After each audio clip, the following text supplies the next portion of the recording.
Ulonka tabati yada tó yẹ kó máa da ifá. Inú tó yẹ kó jẹun lọ fi fi pa. Ọba tálá, ọba takuntakun. Ṣàngó, Èṣù, Ògún, Ọya, Ọ̀ṣun. Kí ni ṣẹ̀ṣe tán ṣe nílé yìí o? Ó jẹ́ lọ jára rẹ̀. Alafia, peace and blessings, peace and blessings. Welcome to another episode of the African Spirituality Experience. I am your host, Orisha Bami, and we are back with two new guests for the tribe, man, ready to get into this conversation about magnets, stones, and magnetism. So before we get into it and we introduce our new guests and then bring back the God Chief Orisha Stone in this building, man, we're going to give a couple of shout outs to the tribe, man. Shout out to the tribe. Shout out to everybody from the Patreon community. Shout out to everybody from the YouTube channel community. And, you know, shout out to everybody who's been showing love and support, man. I definitely appreciate each and every one of y'all. Y'all already know what it is. Y'all know what it be. And real quick, before we jump into it, I want to share for those who are part of the YouTube membership, if you can join the Patreon community and just share your YouTube membership name so I can give you a free credit for the actual paid Patreon community so you can have access to all information. Excuse me, because there's a lot of things that we do on Patreon that we can't do on YouTube. So I just wanted to share that with y'all so everybody who's a member gets the full access to all the membership benefits. So with that, shout out to the tribe who was on the live stream, the private community live last night. And yeah, we're going to make it do what it do and do what it be. So family, peace and blessings. Chief Stone, what's good with you? Peace, blessings, tribe. How you feeling?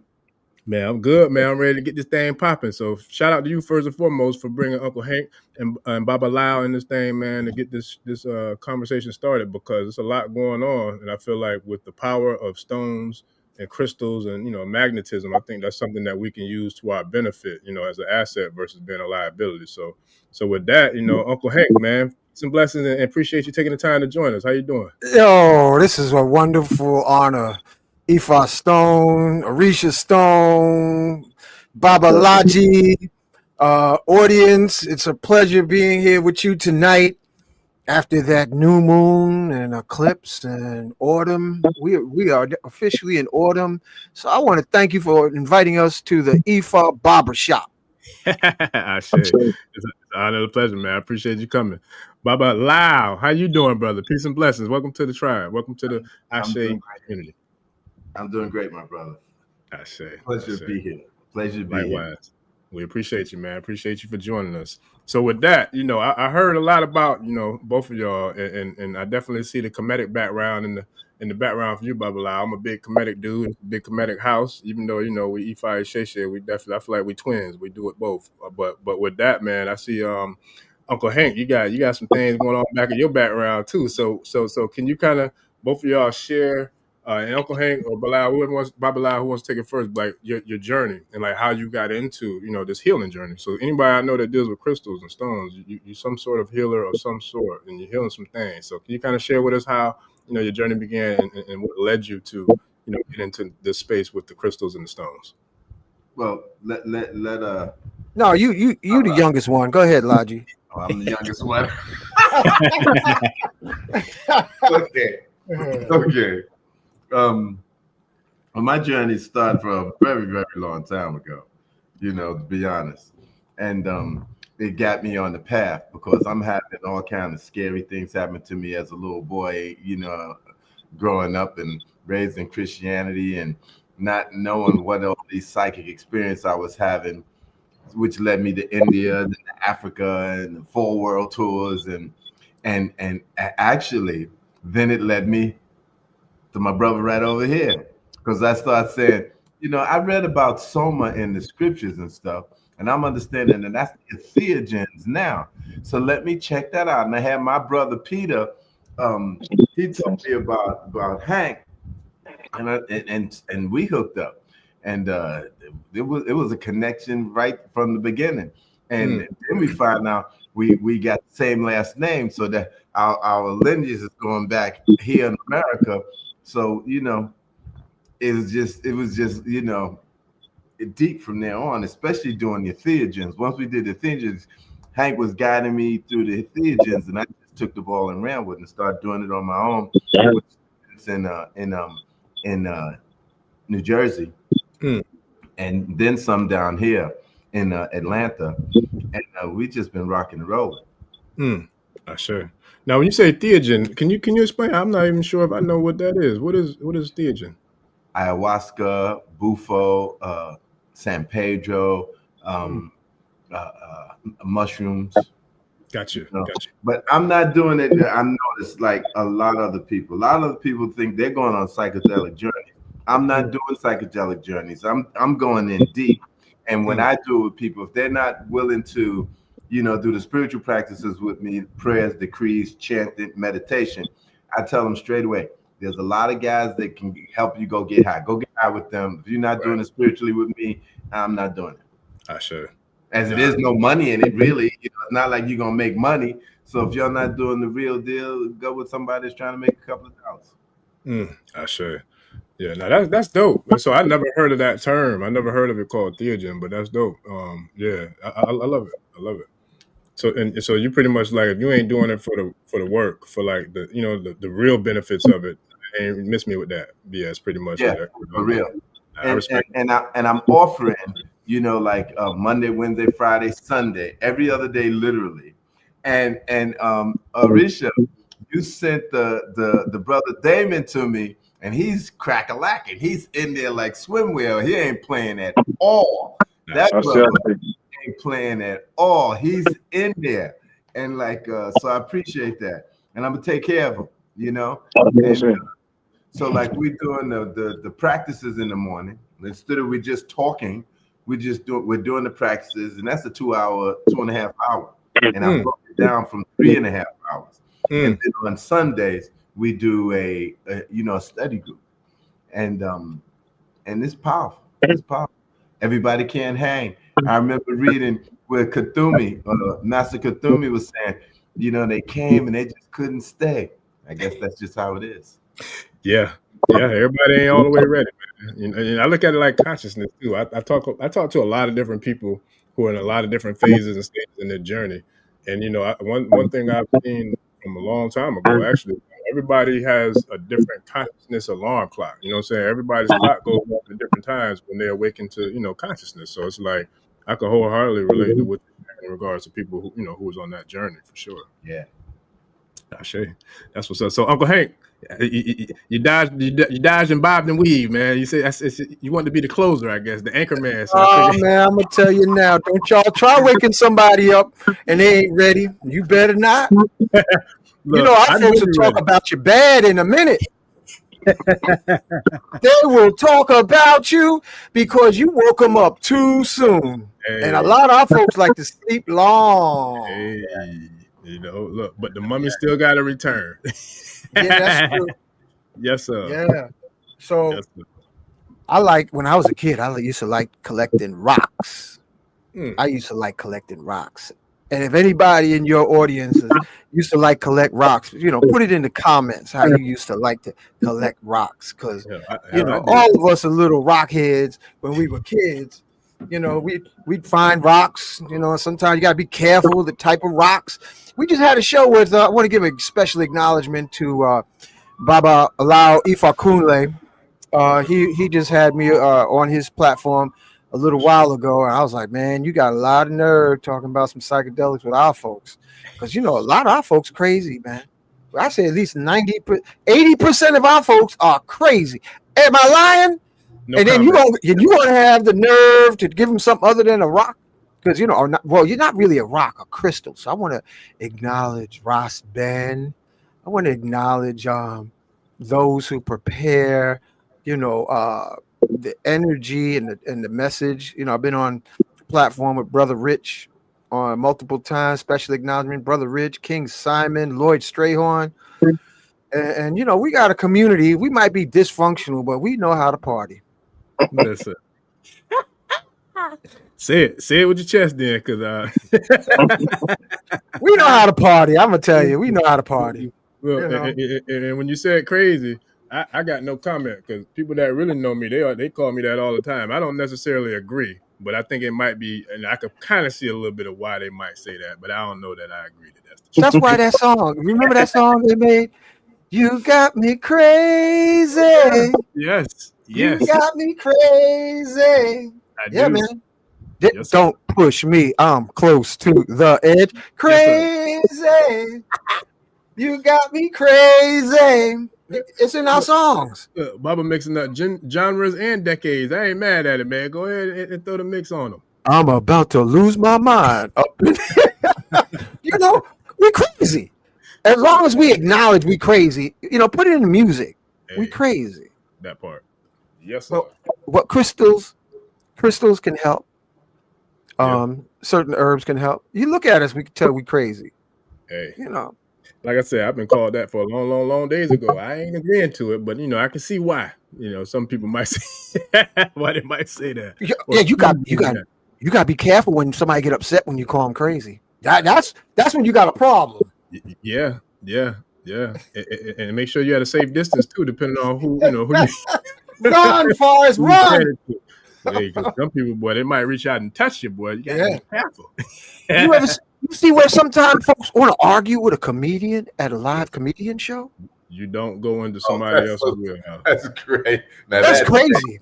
Yeah, that's crazy. Here you got a word master that got skills with jokes and will make us embarrass you and make a joke out of it. Listen, we done had some trolls come through here, and they don't know that part of me. But I grew up with some of the best at that space, and trust me, I done invited them. Hey, I'll send you the link. You can come join, and I promise you, I'll go there with you. So let's get it, because I grew up with some of the best ish talkers in the world. My pops is probably one of, if not the best that I know of, honestly. So you get traded. It's in the genetics, man. It's in the genes. How about people who argue with puppets?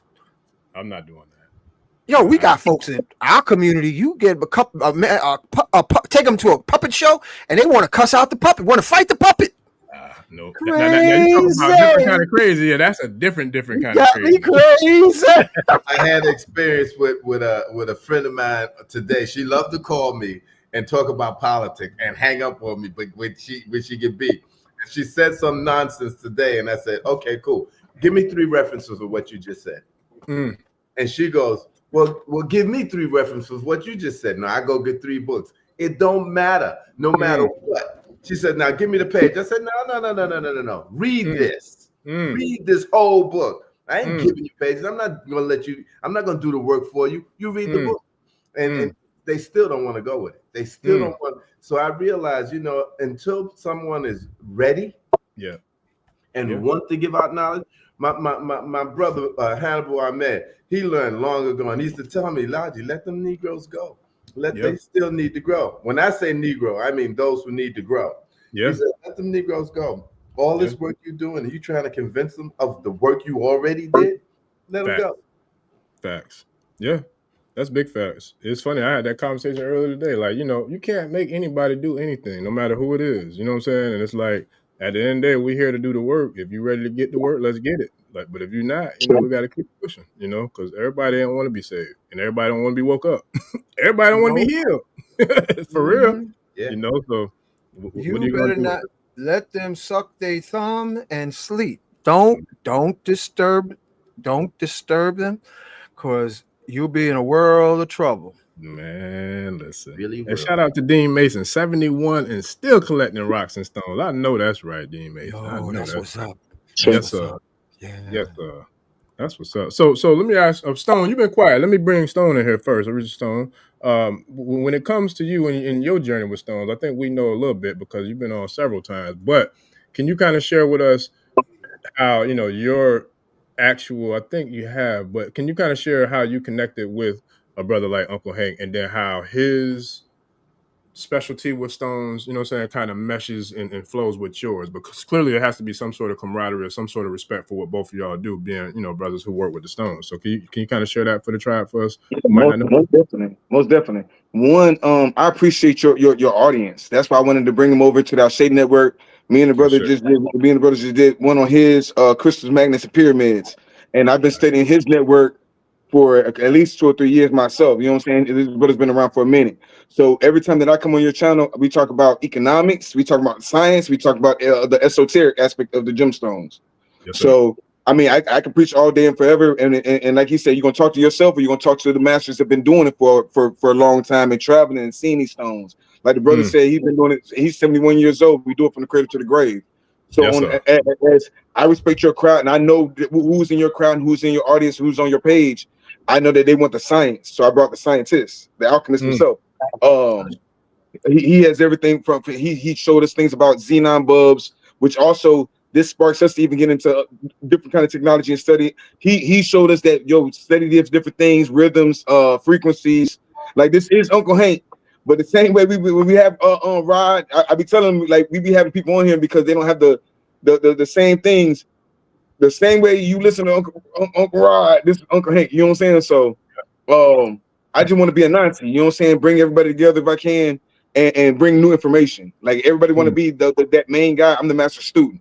So I always want to bring master teachers on and listen to what they got to say more than anything. I'm going to be quiet this one because I know he's going to teach us something that somebody might need or some new technology. So yeah, that's it. As far as me, you already know, man. Mine is all about culture and healing, man. Like everybody say they want to be in healing. Like the guy said, you need the herbs, you need the stones, you need the plants, you need the trees. We need community, we need conversation, we need frequency. So, but the stones is one of my specialties, and one of my passions. You know, I do this is what I do for a living. Estate sales, all sorts of stuff. So yeah, I had to bring him because I be trying to talk to a lot of different people that's in the crystal alchemy. And then you realize you can't trust the alchemy because they're haters. So you can't deal with certain stones with hate and envy in your heart. You many shows have you ever seen me do? Have you ever seen me do a show with another crystal alchemist? So to be on here with him, nah. Not on this show, no. No, at all. Most other people that are into it that I try to invite on for whatever reason. But this one, like I say, he's a grandmaster in this thing. He's going to teach us a bunch of different things, especially about xenon bulbs. This is when we be talking about technology to heal our people. We start talking about crazy. But let's talk about what stones we can use to help purify our third eye and everything else. So this is why I brought him on. We can have an amazing conversation. We tap into it on the science, the esoteric science, the real science, whatever you want to call it, on crystals, magnets, and stones. So yeah, we really are honored to have this conversation with him again, and the guys himself from big shout out. If you don't know about Magnets, Magnets, Crystals, and Pyramid channel, tap into that channel. You know what I'm saying? So well, thank you, cuz. Thank you. And I'm gonna definitely get everybody's info to share in the show description as well, you know, so I can post it for the tribe that wants to connect. And that's one thing about shout out to the tribe, because the tribe really does support. Like they don't only support me, they support our guests. If you got some good ish, if you got good knowledge, good wisdom, good products, good services, good whatever, they're gonna show love and support. You know what I'm saying? Because that's just who and what they are. So I got to give a shout out to them for doing that. You know what I mean? And also, I had this conversation recently about that whole, you know, collaboration over competition thing. And so, and you know, we spoke about this last week, Stone, because on the last night we did, boy, I gotta say this and I gotta speak to it, boy. The Jagoon energy got loose. It got loose and it was running them up, boy. And it was it was coming for heads, and that don't happen too often on the air and on the show, but it did happen. What happened? Tell me, because I'm thinking of that song. Who let the dogs out? What happened? Somebody let out some warrior energy, boy, and that warrior energy was coming for all the daggone smoke. And I was like, oh boy, I watched the replay. I was like, oh yeah, boy, somebody let that loose. What's the Jagoon? Jagoon is a warrior. Jagoon is well, shout out to Balagoon Shango USA, Baba Ogun Tolu. So, I first learned about it when he presented the opportunity for me to be a part of his office as the Jagoon. So a Jagoon is like a warlord or like a general, somebody who organizes the troops, you know what I mean, who is a military, you know, minded. I would say to sum it all down and make it quick and easy, I look at the brother Ibrahim Traore as a Jagoon. So if we want to talk about what a Jagoon is, right now, that would be what I would just say for current day. Me personally, I look at Jean-Jacques Dessalines as a Jagoon. You know what I'm saying? Like, I look at Nat Turner as a Jagoon. So a Jagoon is somebody who comes to get busy when it's time to get busy and make it happen. So yeah, so that energy got loose a little bit. So that's all. But let's get back to the topic at hand, man. But I definitely appreciate everything that you shared, Stone, because when it comes to crystals, and clearly our audience is big into crystals and into healing and to expansion and all that, like what would you as the proclaimed, or I should say not even proclaimed because you didn't proclaim it, but someone who I know has a level of mastery to their stone, you know what I'm saying, abilities. I consider him a master stonesman. So with that, where would you say is your specialty, Uncle Hank, with stones? And then what would be a primary stone you would share with the tribe for those who might be brand new to stones and crystals on how to kind of elevate or heal themselves or just to do anything that's beneficial with a stone? I'll put it in the comments. First thing, family, I want to give you Ashe. I want to say Ashe, greetings to all the crystal keepers. Thank you for having me on. Listen, family, we got to drink tea. Drink that Kinkaliba tea. I put it.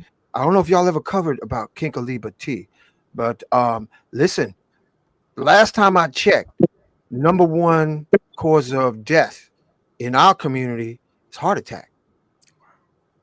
I think the second one is stroke. And we're talking about we need to drink tea and less food instead of food and no tea, especially if we over 25.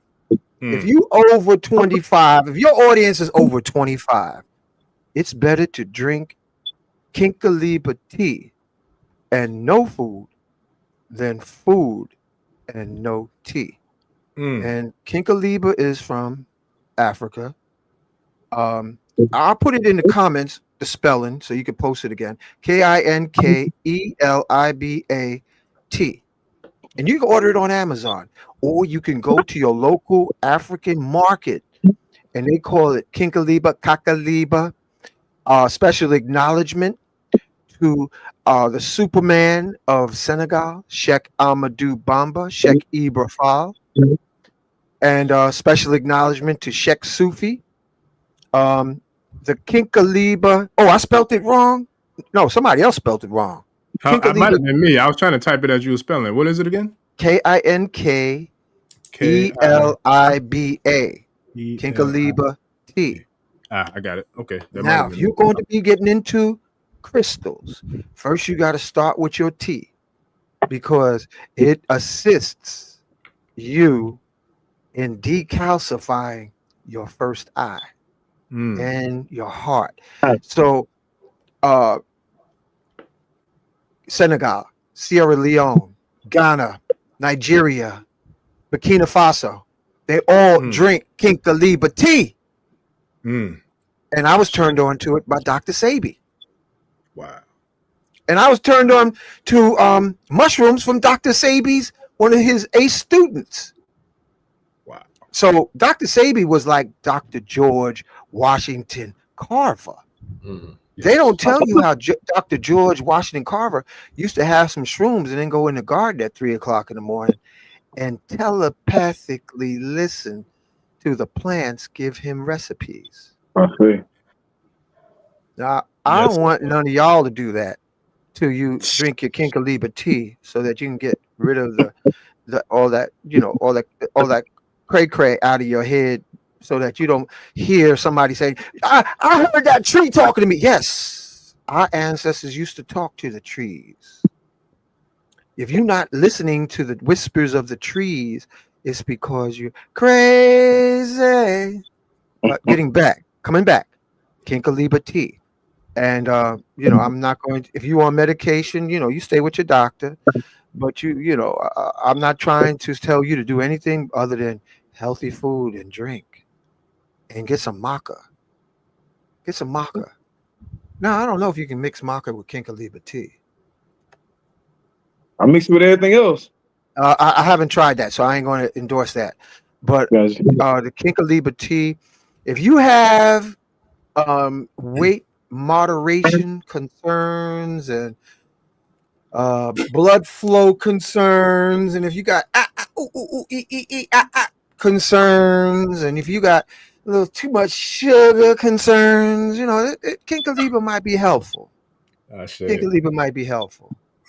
And you can drink it more than once a day. You can put some cinnamon. Make sure you put the cinnamon in it with some allspice.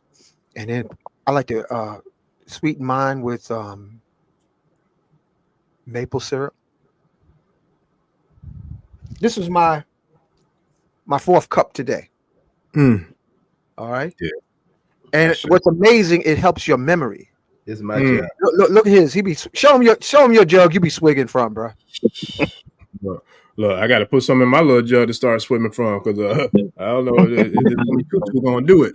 I don't know if Omi Tutu gonna make it do like that because I'm definitely you want to swig on the Kinkaliba tea to clear your chakras and go where you want to be, because you can drink the Kinkaliba tea and it'll help you. Remember Orisha Stone we was talking about, the brothers down there in Georgia, where they could hear the crystals calling out to them from underneath the dirt? Yes, sir. Yes, sir. You want to get back to that, where you can hear the crystal. Then, yo, Ifa Stone, Ifa Orisha. I like that. Actually. Yo, Ifa Stone, Ifa Orisha, family. You want to be able to hear gold nuggets whisper to you from underneath the dirt. He was on the last time, bro. Talk. You got to check out the last one. He had me drinking. You know, we always talk about gold and silver on here. You know, I already throw the silver in there. He had to drink gold water the other day. He taught us some alchemy. You might want to go check out that last video we did because he gave a lot of keys out on that one. Yeah, I will. And you see this brother right down here beneath me? He's my cousin. He puts the gold in his water. Put a gold coin in his water. Just let it sit. And if he like gold, look at him. Look at all that gold behind him. It's he crazy, got gold wallpaper. He remind me of one of my mentors, man. I'm looking at he look just like one of my mentors, man. I ain't gonna mention his name, but he looked just like one of my mentors, bro. When I was in India, man, I couldn't tell them Negroes over there that I was from America. They like, you from Gujarat. Stop fronting. You know, you ain't from nobody rich. You from Gujarat. Now that's an African province in the south of India, and but I was in Europe, right? And this guy was I looked so much like his brother. Now he's a blonde-haired, blue-eyed white boy from Switzerland, and he said, "Man, please let me come with me home to my mother, please." So, because you look so much like my brother, I figured out. God said, "Look, I'm tired. Here's a mold. Let me make a bunch of these." You know, right. They call it a day. You know. Last question, OG, Bubba. OG, quick question. When you was over there, we talking about on crystals and everything. When you went over there to India, I know their whole culture is about crystals. I can't remember the name of it. But when you went over there, did you see anything like did you tap into the Naga energy or the crystal energy over there? Well, the Nagas are the snake kingdom, right? And and there's a lot to that. We would do, there's Naga chants and there's Naga culture. So when you go over there, there's places where you could go in the daytime and hang out with some of the sadhus. That means spiritual seekers, and some of them are very, very, very powerful. But when the Nagas come out at night, you got to go because you're not ready to rock with them. And the Nagas are reptilians, and they're very intelligent. Very intelligent. I had an experience one time with a cobra in the ashram, and there was this one brother. He's over by we were the carpenters, right? We did most of the work in the ashram, and the carpenters always traveled with Baba, so we did like 3 world tours, and so he's over we're in India. He's over in the shed, and here comes a cobra, and Beam yells out, "Yo, there's a cobra over here!" So all of us run with 2x4s and stuff to kill the cobra, right? The cobra's doing like this, its hood is open up. He's doing like this. Every time somebody new comes, he does like this. And at that time, we didn't know how to read the animal talk. We didn't know how to read an animal talk at that time. Our guru taught us later, but at that time we didn't know. And so one of the brothers come over. This was a super duper James Bond type like dude. And there's a lot of people like that end up in ashrams because of the things they did, right? Baba says, don't kill the cobras. So we backed off. Right? But the cobra kept doing this. Its hood was up and it's doing like this every time somebody came. Matter of fact, Warner Earhart and Diana Ross was there at that time. They had came visiting. They were there at that time. And they're looking around. All of a sudden, the snake bit itself. And I jumped to the cobra. I don't know what kind of play I was in at the time, but I'm about 22 and 23. I said, "Why did you do that?" I just, yelled at the snake. Why did you do that? We wasn't going to kill you. What's wrong with you? And like, I don't know why I did it. It just, Spirit. And, later on, of course, the guru heard about this. And he said, why the snake was trying to tell you it meant no harm. The snake was trying to tell you with no harm. When he opened up his hood and he looked at you and he didn't strike you, he was trying to tell you, I mean no harm.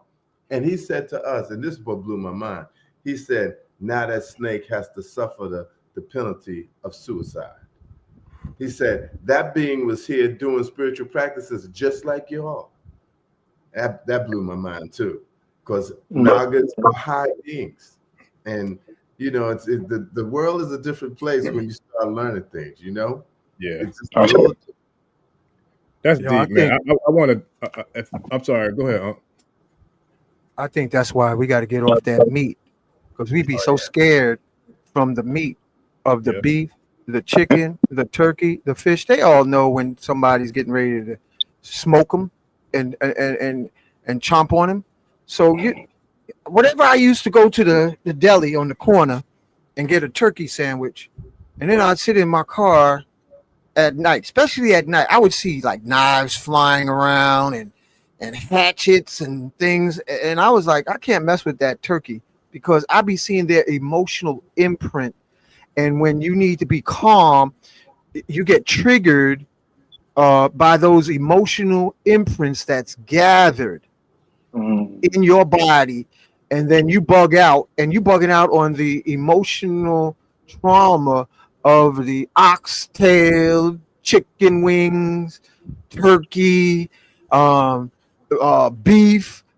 And listen, and if y'all got any sisters who are pregnant, keep them away from chicken wings, because if you have a male child and the mama loves chicken wings, you're going to come, the boy is going to be born with something that's very underdeveloped because of the female hormones in the chicken wings that our folks love to eat. And you got, and then it won't treat the baby boy right to be born with nothing for his sight, something to barely, you don't want to be born like that. What's your name? Tiny. You don't want to be born like that. So listen, stay away from, if you uptight and you got a lot of stress, check and make sure it ain't that food you eating, because that emotional imprint is in the food. But I wanted to get to that stone, Orisha stone and Ifa stone. Listen, I want to get there. I want to get there too, but before we go, because look, we started off. Shout out to Baba and Kosi. I don't know if he's watching or not, but I remember he shared something with another guest. He's like, we started out all slow and nice and calm and smooth, and then choom, took off. So shout out to him if he's not on here, man. But that's why I see us going. We about to choom. We about to take off with that choom. But before we go into that stone, because both of y'all hit something that I would love to double back on real quick so we can take off. But Baba Lau, right? You said something that it resonated so deep, because in the private community, I divine for the community like once a month. So anyway, this particular old dude that came up was Otora Ika, and it's symbolized and it's represented by the snake, the Ika snake. But there's two levels that we can look at the snake. And so when you spoke about the Nagas, I'm thinking about like the Kemetic kings and queens and royalty. We wear the cobra on the crown, you know what I mean? So, and that's representing a lot. We can go deep into the metaphysics that it represents, but you can look at a snake as either being good or bad, is how I see it, depending on your perspective, right?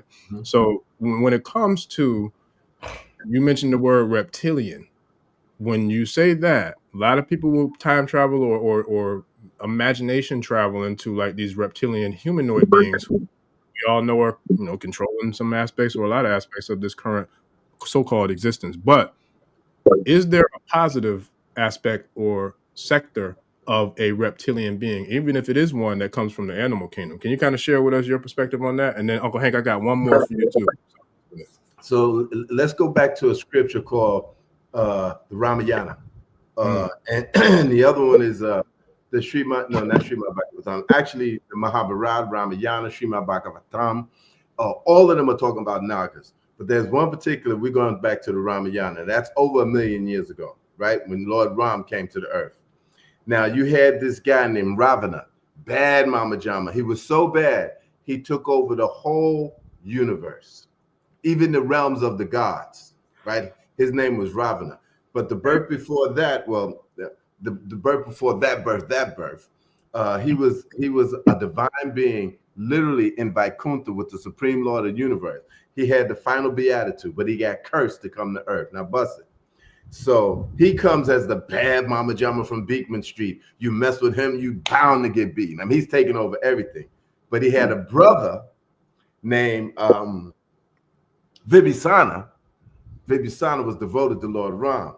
Good being, right? I mean, a divine being, in fact. In fact, he's still alive now, right? He's what they call a Chiranjiva. But when his brother went against Ram, he came to Lanka when Ram was going over to the southern shores of India, because Ram was trying to go over to Sri Lanka to get his wife, because Ravana has kidnapped his wife. And his brother came over to Ram's side. Now, this is his brother. This is Ravana's brother. They powerful beings. But he left his evil brother to come over to Ram, because he was devoted to the Supreme Lord of the Supreme Lord of the universe, who was Ram. So he comes over. He's like, "Yo, Lord Ram, I can't rock with him. If he's against you, I'm against him.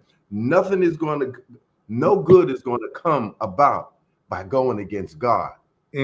We are in a time where you literally came to the earth as an avatar to run out your leelas, to play your game in this time of times, right?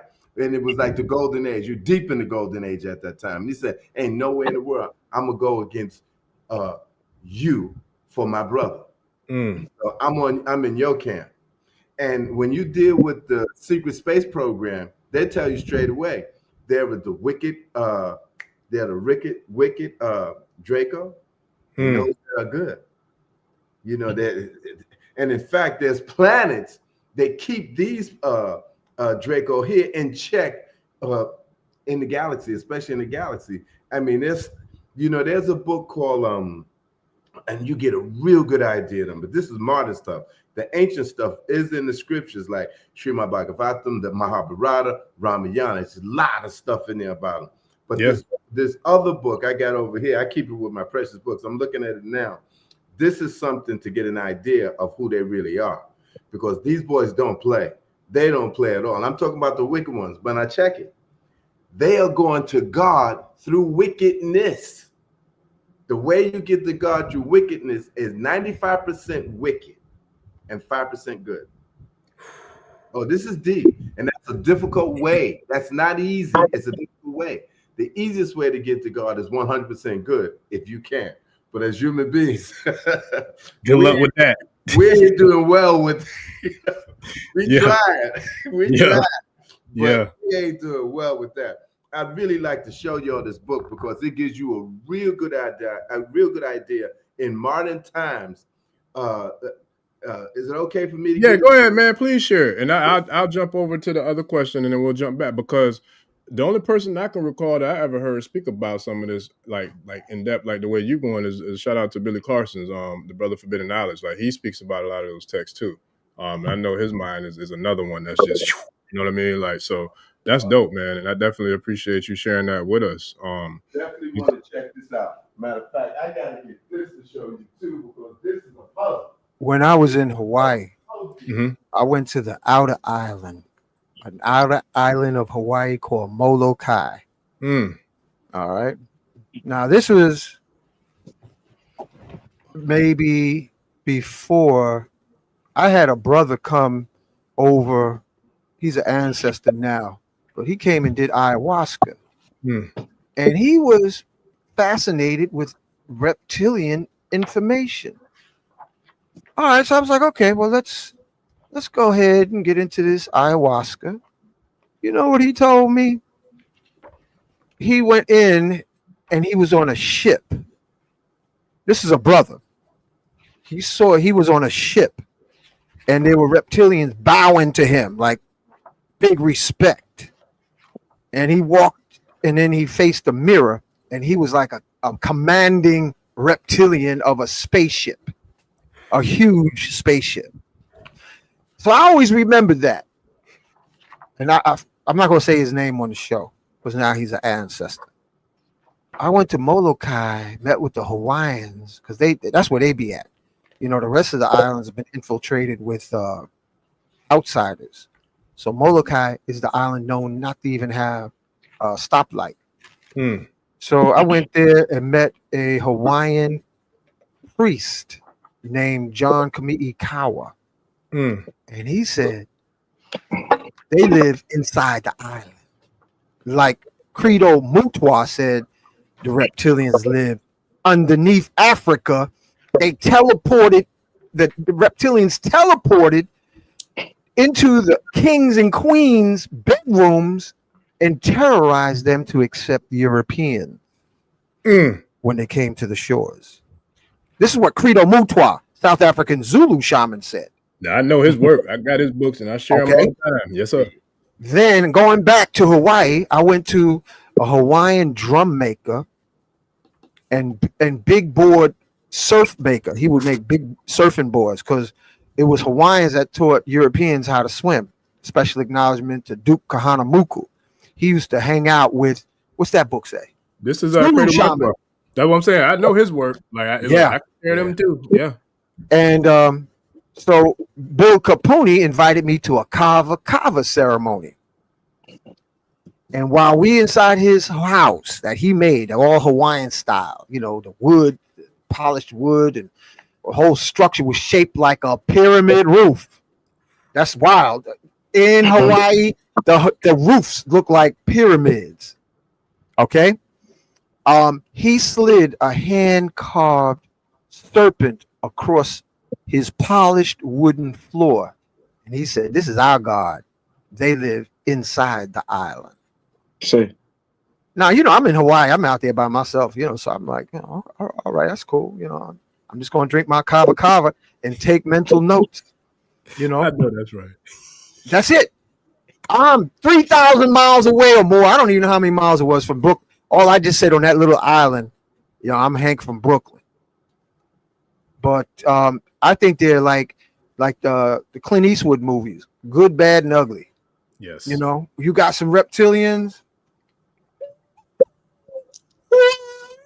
Well, you know, they like that.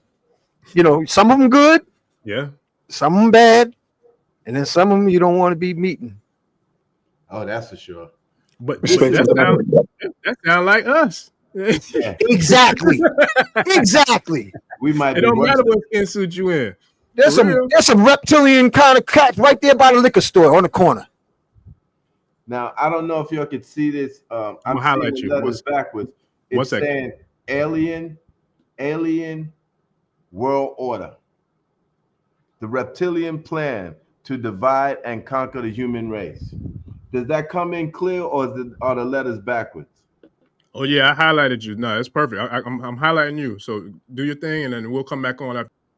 It's by Lynn. This book is by Lynn Kasten, Kasten. Now, bust this. I'm going to show you something, just to keep in mind how God thinks. Okay, how the universe really is.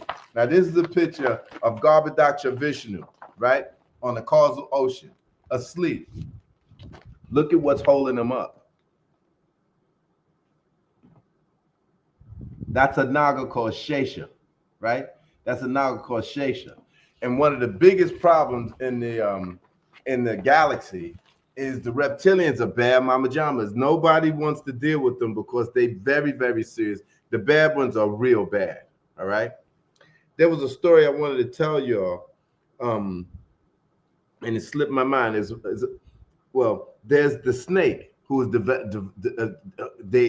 God lays on this snake, 1,000-headed snake named Shesha. And then there's Garuda, who God travels on, the eagle, right? They're enemies, like nothing. The birds and the snakes are complete enemies, all right? And like, so now you got these two things, and I'm like, here it is. God don't favor either one of them. Love them both. You know, he created them both. So So you get this side that you go through God, through goodness, and you go through this, you go to God through wickedness. And there's many roads to getting with God. There was a story I wanted to tell you about the reptilian that slipped my mind. It'll come back to me. But it's all good. Let me ask you this real quick, and then I'll so when it comes to that, right? Because I've heard some of the stories you shared, and then when you went to get your book, I was saying like the only person that I know that speaks like these books and has a in-depth, I would say vast like internal library of knowledge on this topic is the brother Billy Carson. So shout out to Forbidden Knowledge, Billy Carson, because he talks about a lot of this stuff too. But in regards to it, so and I don't know how many people have seen. There's a series that came out. I can't remember which platform it was on, but it was starring Samuel L. Jackson. And they spoke, and it was about, I think it was a Marvel, I don't know if it was a Marvel or whoever the rival to Marvel is, but it was one of those comic book franchises that does a lot of the big time blockbuster movies. But they created this show that was about like reptilians and how they, was living amongst the humans, and it blew my mind. What was it called? Secret Invasion. Bruh. It blew my mind because like when our teachers were talking about this, You don't remember the eyes, the one with the glasses back in the day? Yeah. No, I'm saying like I get all that, but my thing, I was so blown because I'm a student of Dr. York. I'm a student of Dr. Blair. I'm a student of Credo Matois. So I know these, you know what I'm saying? I know these guys and their knowledge and wisdom. They tried to kill these brothers for telling the truth. But now they put it on regular TV and people think it's entertainment, but they have no idea this is real ish. Like this is real. So like for us to talk about this is another level of the universe or the matrix that we tapping into. Now let's look at it also on this level. Who heard of Kundalini? Oh shit! Where'd the brother go? I'm here. Oh, you did? Okay. Yeah.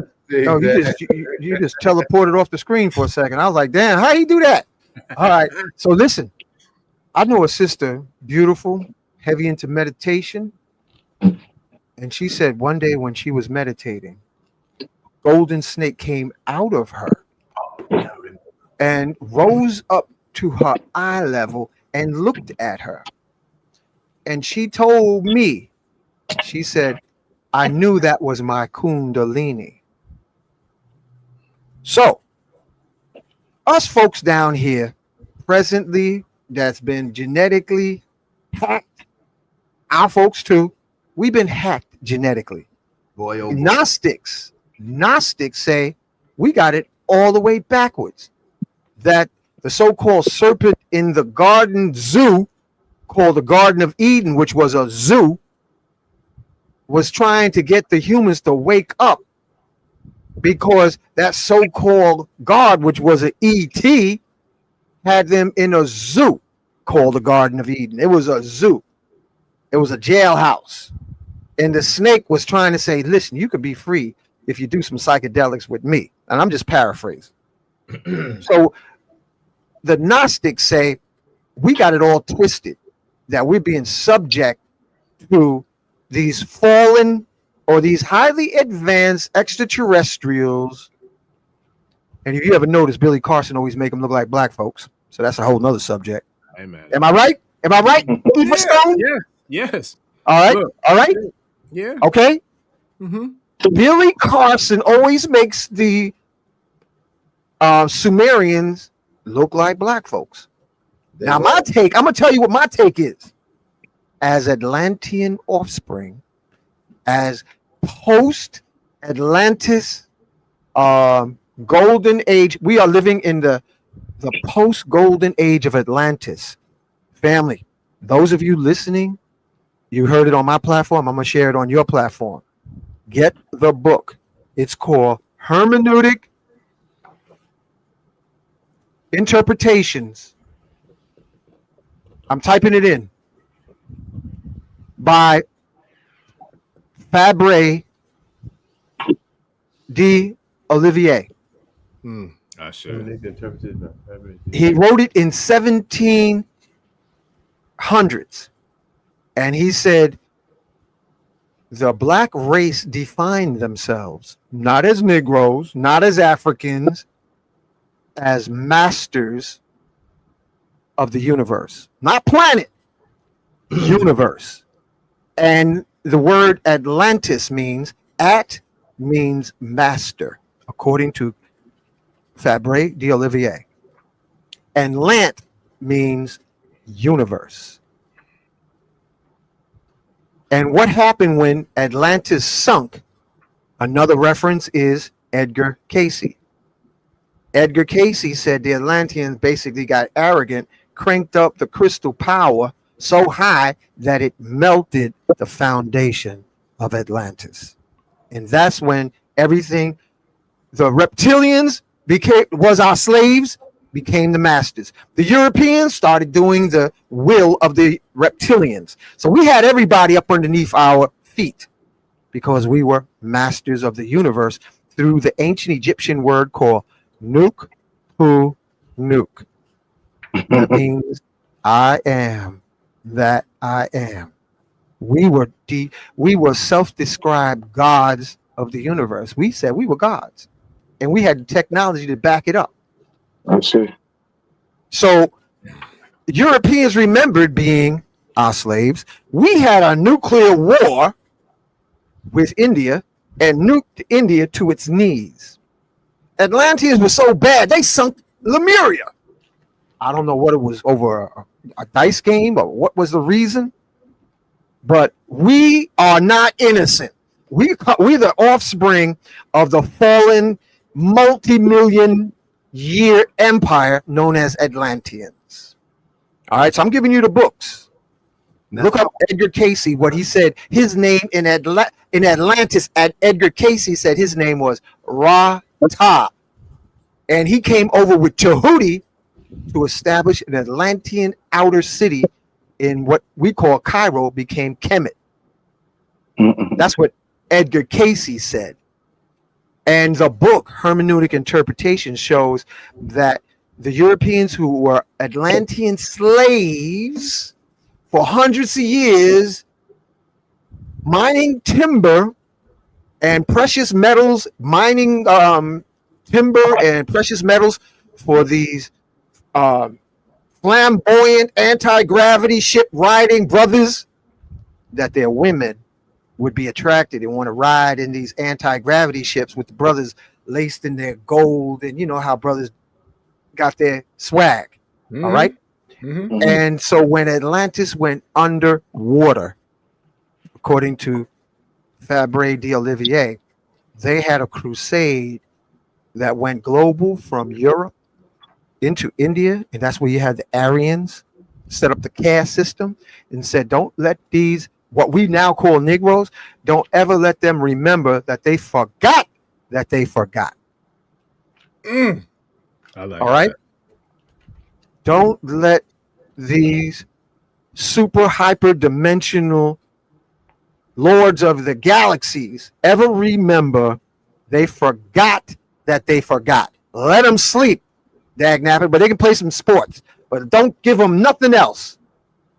But we've done our time, because now you got a supernatural human being, the latest incarnation of Christ, named Simeon Toko. Did you hear about that one, Aoife Stone? Oh, I know exactly the one they can't kill. They couldn't kill. Chopped him up, yes. He reassembled. He looked like Olmec head without the cap. Yes, that's what he looked like. What you got, Stone? Don't let anybody. Hold on. Let me highlight him real quick. Hold on, y'all.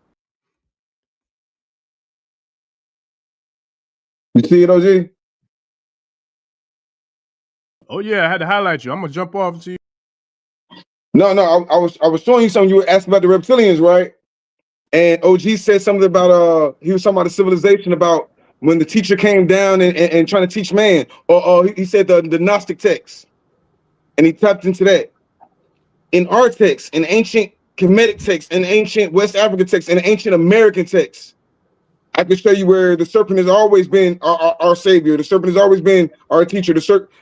Only scary people talking about some, they say we can't go outside, so I'm not gonna go when they say go. Because wherever they say don't go, if you study the Seminole River, Kissimmee River, they did what the people told not to do, and he became a great dragon. When you're looking at Quetzalcoatl of America, of ancient Mesoamerica, and all those Olmec pyramids, that's ancient serpent. When you're looking at Mama Wata, the teacher, the healer. When you're looking at Dambala, the teacher, the healer, The serpent ain't never been our enemy. we play into this illusion of good cop, bad cop. Like everybody, of course, there's a balance.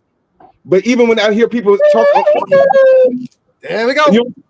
But just showing you that our ancient, like you said, even in ancient Kemetic, the serpent was on their head. I'm not saying I know everything about ancient Kemetic, but I know all. Like he said, the Nok civilization, that homie, not Benin, but that homie, the Temple of the Python.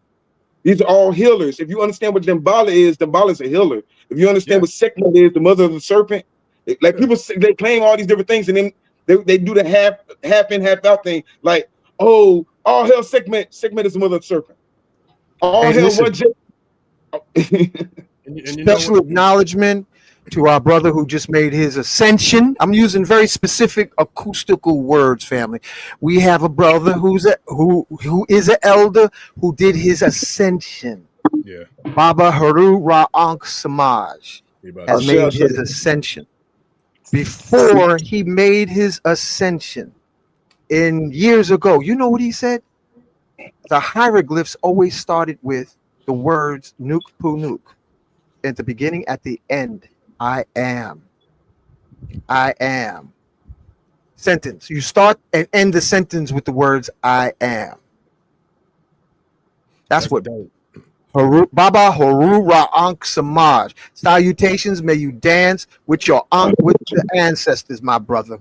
I cleaned up my medallion from yesterday's thing that he made for me. I cleaned it up. You see how much more shiny it is today than it was yesterday? I'm gonna highlight you, Baba. Hold on.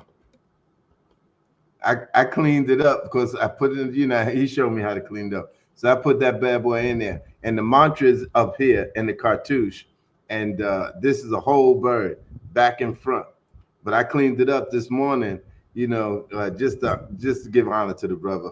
And that's Ra with the Yo, story I was telling you. That's somebody we need to honor on this show. I was telling them that why they come over here, that we honor the elders, we honor the OGs, right? And I'm glad he brought it up because we were talking about it the other day. But we talking about crystals, magnets, pyramid, and things of that nature. We got Uncle Hank. Can you go in detail? Because I know you are both from the same area. Can you go into detail about that brother's legacy and how he was a great artist in alchemy and how he could break down the Egyptian text from that stone? Well, there's two. You still have in this life, we have an amazing brother. His name is Mfudishi. Mfudishi, yeah, New York. Mfudishi not only can speak the language, he can read it and write it. I said. Now now spirit of Ubuntu. Imagine if Mfudishi and Billy Carson got together as brothers and had a tour of ancient Kemet, because Mfudishi is the hieroglyph master that can read right on the walls, and then Billy Carson can give the overview that the whole planet at one time was called Atlantis. And respectfully, let me throw a quick shout out to one of our he's a tribe ambassador who's been on the show multiple times. But shout out to Baba Kepra Patat as well, because that brother ain't no joke either when it comes to knowing the Necher and being able to read the Necheru and read, you know what I'm saying? Like, he can read the pyramid text and identify it all too. So with those three, man, that's powerful. And shout out to Stone and my brother Adeyemi. He just posted because he reached out to me the other day too, saying like, yo, man, we got to do something to honor Baba Heru. And I'm like, I need to put something together. You know what I'm saying? So both of y'all and a few other people was like, yo, you need to do something. So I'm gonna holler at the elders that I do have a relationship with to see hopefully if we could put something together. But just the two we have here tonight, and I'll definitely holler at Baba Kepra Patai. And if anybody got access to Infodisia or Brother Fidna, I would love to do something. Yeah, I'm gonna give you Infodisia's number, man, when we get off show. But I did a show. I wrote a song called Ubuntu I Am, and we need to embrace beyond these egos, because the more intelligent you could become, boy, them egos can go. If you had a head the size of some egos, y'all would be some pumpkin head, y'all would be some pumpkin head walking folks. Baba, don't get me started. That's what pulled that Jagoon energy out last show with Stone. So look, it started with that ego BS, and and the energy just got loose. If you would fill it up with some hydrogen, I swear some of them would float away. OG, going back to those Nagas, back to that serpent energy. We know a lot about the outer layer from somebody else's perspective of the serpent, but from the Nagas' perspective of the serpent, they believe in wisdom. They believe in gemstones. They understand the power of the gemstones. That's where you have Nagaloka, right? And Nagaloka is all about gemstone. When you're going to Kissimmee and you go to the Kissimmee River, they have portals all through these lands, all these caves and stuff are portals to these serpent worlds. And the first thing they tell you is, we're going to teach you how to live forever. We're going to teach you the different things. You see what I'm saying? Oh yeah. You know, you there? When you read, I'm here. I can hear you. When you read, if y'all get this book and read it, you get a great deal of information about the Naga kingdom. But I want to tell you a story about them going back 250,000 years ago, right? 250,000 years ago, there was a king. His name was Janamajaya. Now, Janamajaya was the son of Parikshit, and Parikshit was the son of Abhimanyu. Abhimanyu was the son of Arjuna, and Arjuna was the son of Lord Indra, the king of the gods. All right. Now, there was a great war 250,000 years ago, right? When Janamajaya was born, and he was told about, now he's an emperor. He's one of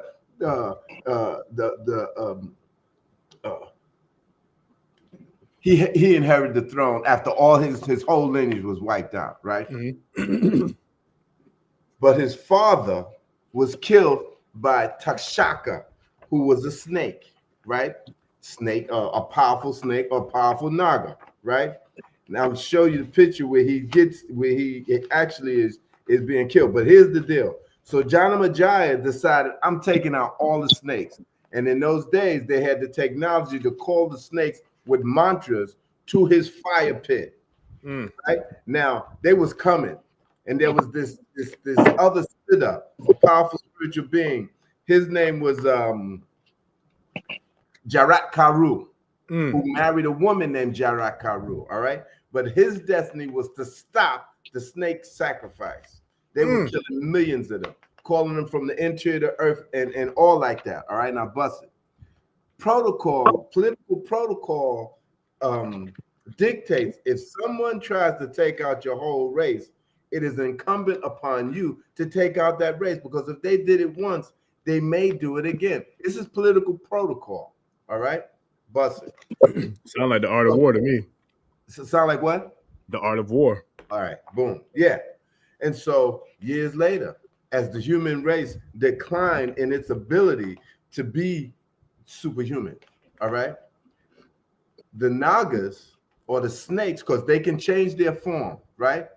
Went into ancient Egypt and they took over because they could take their form. And how did they do it? They came in as cooks or slaves and mendicants, carpenters, all kinds of stuff like this, right?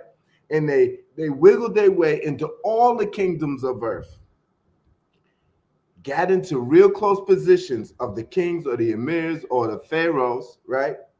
They would kill them, get rid of that body, and assume their form. This is what was happening. And you can read about this also in the Secret Teachings of All Ages by Manly Palmer Hall, which is a great book. So now check it out. Hold tight, because this is real deep. They were taking over all the nations of the world like this. Then the priest found out these Negroes are Nagas. They're not the emperor. They're not the pharaoh. They're not. And they figured out a way how we can oust them, how we can get them out, how we can find out who they were. And they found out through sound, the power of the spoken word. And the Nagas could not say a particular word. And that word was Kenenigan. So just like we do here in America, where you have the king come up and he gives what do you call that? The address to America. Forget the exact phrase they use. A state of something to America. State to the Union, right? Yeah, the Union or State of the Address or something. That's it. Yeah, yes, sir. So they have two guards on each side of him with axes. This is the first time they did it, right? And they said that the priest told them to say, tell him to say Keninigan. If he cannot say it, cut his head off right there. So now that's what we're going to do when we go to McDonald's? I hope not. But anyway, so they came there and he couldn't say it. The Pharaoh at the time couldn't say it, took off his head. Then they sent this information around the world to all the kingdoms of the earth to let them know Nagas are occupying the seats of humans. And this is how we get rid of them. If they can't say that word, they're Nagas. So Laji, I got a question. Because you know me and Laji be going back and forth. That's why he's my co-host. If your Kundalini rise up and look at you in the face, are you going to say to it, "Nah, you better say Kenenigan"? No, that part. People, check it out. Check it out. She lives inside of you. I'm not saying that they all bad or they all good. I'm not saying that. I'm just saying I showed you who's laying down on the snakes. Who's laying down on the supreme? Can I ask one question? Yeah. You said these shapeshifter serpents came and took all the thrones. Whose thrones were they? Who gave these men? These men just come out of? They just came out of nowhere with these temples and thrones. I don't see them taking over something. When you look at, when I said the Naga, or when I look at Sambo and look at the serpent temples in Tibet and all these different places, these people, they're not taking over anything that wasn't already theirs. And once we understand, like he said, he talks about a Kundalini, and we could talk esoteric, or we could talk about the science aspect of the reptilian part of your brain right now.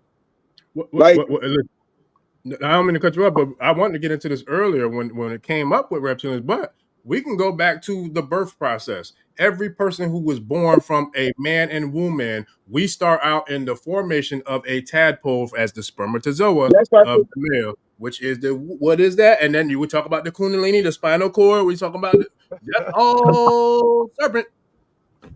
Just saying. My bad. Go ahead, bro. But I just said like that. Now, what if we? Go ahead. My bad. Got it. I stand a little different on certain things because I hear when people tell me the stories that their oppressor told them, or they see through the eyes of their oppressor, or they tell me.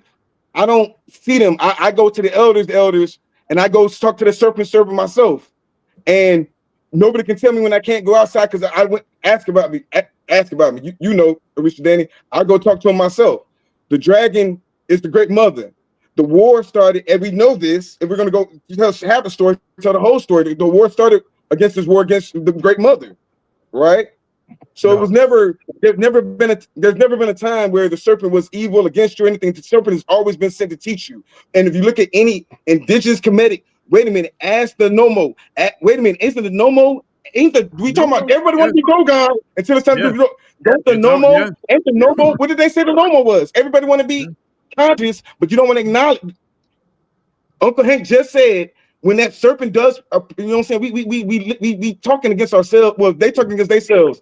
But once you understand that you are the dragon, wait a minute, the last dragon with Bruce Leroy. Once you understand you have that Kundalini energy, you'll get out of that spookism. Once you realize that each one of them Kemetic people that you act like you want to be behind had a serpent on their head, you'll stop trying to demonize the serpent like we stopped trying to demonize our own people. Okay. You're speaking against our own people. Wait a minute. Exactly what you do. Where does voodoo start? Where does voodoo start, Gabby? Where does voodoo start? Where does voodoo start? Where the word shenanigan come from then? Is that one of the words you check out to see if they're reptilian? Say shenanigan. What's the other word you said, Laji? I said Kenenigan. Oh, Kenenigan and shenanigan. Yo, that must be the serpent, the two of them together. Shenanigan and Kenenigan. I'm a right here. Check your head off. When I first got into the City College group, City College study group, African history study group, all the high-powered historians of the world were there, right? Here, I'm a young boy. I'm coming in talking mess like you was just doing. Dr. Clark stopped me. He said, hold on. Give me three. I'm talking mess. I can talk straight facts. Because I invite Uncle Hank on, but I don't never talk mess. I speak straight facts. No. You say I'm talking mess. You talking about the colonizer book, and I'm talking about our books.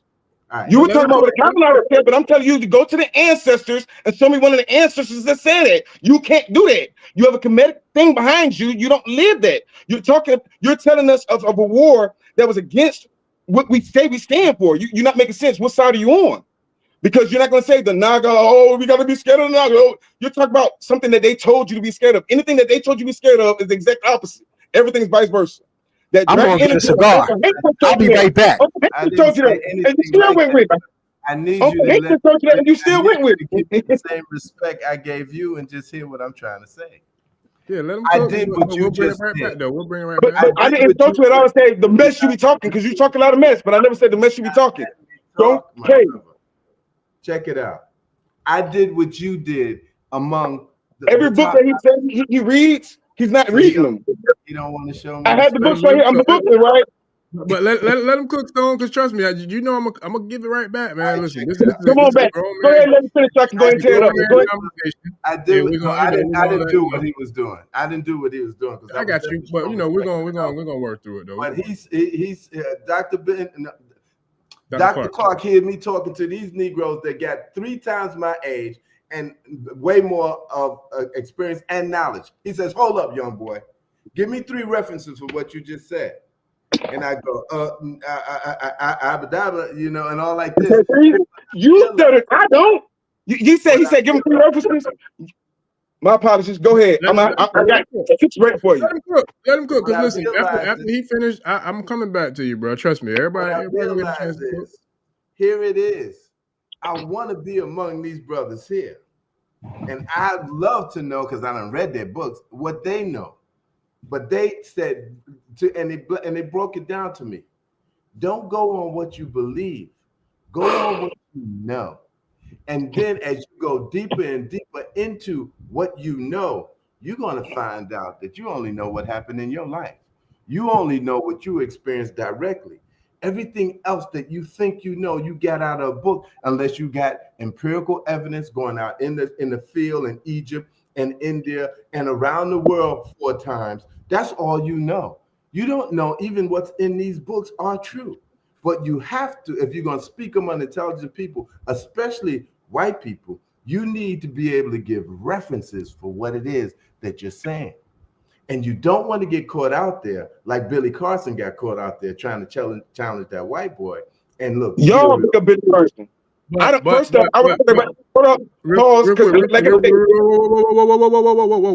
whoa. Okay, so real quick, because look, me, Stone, you and I have had this conversation, and me and some of the tribe. I had one panel discussion on this show, and that was the tribute to the Honorable El Hajj Malik El Shabazz, and things went a little different than I wanted it to go. However, I feel like it was a phenomenal show. To this day, I'm honored to be able to pay homage to one of my heroes, you know, with several people who I have the utmost love and respect for, you know, in that conversation. But there was one person who wanted to debate, and things kind of got a little hectic. And I said, I don't think I'll never do a damn debate again online. But the way this one happened tonight, it was supposed to be one way, but it came another way. But because I take pride in being able to adjust and be able to maneuver, because, you know, I feel like I've been doing this long enough to be able to do so. I want to make sure that I don't allow that energy to overtake this conversation, because even the tribe is like, yo, let's reset the energy. Let's bring it back. Let's keep it how it was, because it's been a phenomenal show, a phenomenal, you know, conversation. So let's just keep it that way. We'll let him do what he do or say what he say, and then I'm gonna give it to you, and you do what you do and say what you say, and then we keep it pushing, man. But at least let the people be able to appreciate all the wisdom, understanding, overstanding, understanding that everybody can bring to the, you know, saying to the conversation. But with that, brother Bilal, was you done with your point, or how did you want to in regard to what our good brother is misunderstanding is, I don't take the sides of the Nagas or the angels or this one or that one. I try to get the information of everyone, period, and not get locked into. I'm deep into the Targaryen information right now, and the deal is, it's not like we know this. We know what we read. We may decide we believe this. And my guru said to us one day, he looked at me too, because he told me to study, right? And he told everybody else, y'all need to follow the thing. But he knew this was my nature. He goes, don't be surprised if one day what you thought was the highest truth was the greatest lie. And what you thought was the greatest lie is the highest truth. The real deal is we just got here 3 minutes ago. And we may be in our elders or 60, 70 years old, but what do we really know when we know for a fact almost 99.9% of everything we've been taught is a lie, from the grammar to the mathematics? So how can we wax and wane on knowledge that we really don't know? We think we know, but we don't know. So the humble pill comes from the guy that studies so much, and they come to the conclusion, damn, I thought I knew a lot. Now I realize, because most of what I learned was a lie, I don't know much at all. And what we don't know. We a lie. What do the masters tell us? Go within, know that self, so you can know yourself. Go within, know that self, attain full realization, attain ascension, and then you'll know. Because you can move and groove on the highest level. And you will not argue with people about what they think they know or what they decided to believe. I want to take it in another direction. Orisha Stone, Ifa Stone. Let's talk about these stones that are living eels. Now, if it's reptilian, they my best friends. It's called Leklai. Leklai. Orisha Stone, you got any Leklais? No, I don't. You said L-E-K-E. How you said spell that again, bro? Leklai. Okay. What's the blue in the middle of that, Hank? Huh? What's the blue? Is that a reflection of light, or is that inside the stone? No, that's the black stone reflecting the screen. Okay. Leklai, Orisha Stone and Ifa Stone and family, you want to get these stones. They're from the caves of Cambodia, Vietnam. And the monks do chants to hypnotize. They called Leklai means stone eel or stone serpent. And they travel through the mountains like a snake. And the monks in Cambodia, in Thailand, and I think it's also Vietnam, they go inside these caves and do sacred chants. And the snake breaks off into pieces and drop into the bed sheets. And it's known to make you bulletproof, knife proof, and fireproof when it's worn and when you have these as pets. I'm showing y'all because I don't know if you had Lloyd Strayhorn on your platform before. No, I sir. turned him on. You did? No, I haven't. No, sir. Oh, okay. He's a world famous astronumerologist. This is called Leklai, family, and these look like stones, but they're actually living crystal or stone eels, and that's what Leklai means. Crystal eels or stone eels or stone snakes, and it travels through the mountains. And when the Tibetan, not Tibetan, Cambodian, and the monks, you can look it up on eBay, you can look it up on YouTube, Leklai, and you'll see they're doing chants and drumming, and the snakes, the steel, it's known as steel eel. That's what Leklai means, steel eel. And it comes out and listens to the music and moves like a serpent, Laji. And then with flashes of electricity and fire, they break off into pieces and drop into the bed sheets. And these pieces come in various shapes and forms. And these are my friends and you feed them on the full moon, honey. Under the full moon, you put honey on them. And special acknowledgement to our brother in Texas, Brother Yosef. He also speaks of Leklai. So these are my Leklai beads, family, that we need as protection. And I see Word Hermit says, I have a Leklai necklace. I love it. These are steel eels. And they say they make you. Now, I haven't tested them to be whether or not they are bulletproof. I ain't gonna, life is hard enough. I'm just going to keep them nearby, and I have a collection of them. But these are known as steel eels that make you bulletproof, flame-proof, and fireproof. Gotta get thank you for that, okay. I love that. I love that. Because listen, first and foremost, shout out to you for that. And shout out to Wunam, who is our designated Ashe tribe mother of the tribe, man. Me and her, we spoke last night, man. But she's the only person that I've ever met that had access to that kind of powerful type of charm or that type of, you know what I mean, like protection. And so shout out to her for that, because the brother, I appreciate that, Baba, because we need that. And we need to make sure that our people know about it and how to get access to it, because in these days and times, I know firsthand what I'm dealing with people who are dealing with some ish. We dealing with some ish, you know, and it's like we need help, like straight up. And shout out to the tribe for being supportive and understanding, overstanding, and understanding. Like the presence hasn't been as present as it normally is on the channel, because I had to be present in real life doing real work, because it's a lot of us dealing with some real shit. So with that, I appreciate you sharing that. And listen, we need it, man. We need all the protection we can get. There's some more. And the ones powerful ones come out of Senegal to make you bulletproof, knife proof. And the brother does demonstrations, live demonstrations, and I show it on my YouTube channel. His name is Serene Modu Sheikh. And this is a Marabou. He's like a great grandson to Sheikh Amadou Bamba, I believe. But he has a little amulet that you put on over your shoulder and drop it down to your waist.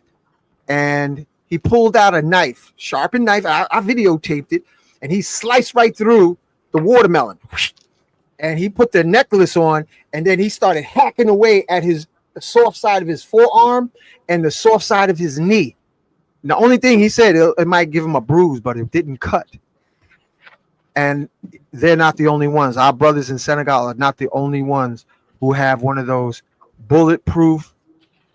You got to get Sheikh Sufi on here. Talk about amulets, because it protects up to 9 people when you put it on. Because we in colorful times, y'all. We need some protection. Listen, they say on average it's like 80,000 sisters that disappear per year. Listen, and that's what I'm talking about. So like some of these conversations, tribe, I'm telling y'all, join the Patreon community. I got a free tier. Like I do this for real. This ain't about money for me. Of course I got to get paid to support my family, but this is really about the movement and about us doing what we need to do. Join the free Patreon, because we can have these conversations way more in depth without none of the other foolishness that be going on. But with that, that's something that we have to, and I mean absolutely have to, bring to not just this tribe, but all the tribes of all of those who are the light beings and those who have the right energy of understanding, overstanding, understanding, understanding to elevate into the 5th dimension of ascension to make this thing happen. Yes, I strung these guys together. Orisha Stone, Ifa Stone, Laji. Laji, you got any Lekli beads? No. Yeah, you got to tap into this. You can get them on Etsy. You can get them on eBay. They have them in different shapes and sizes, but these are protection stones, so that you have protection around you. And I think it also protects those near you in proximity. So Orisha Stone, you're going to have some fun with this. You might take some shrooms and have a good conversation with these little guys, because they're alive. I say, you know about agnemanitite? Huh? OG, you know about agnemanitite? Never met the brother.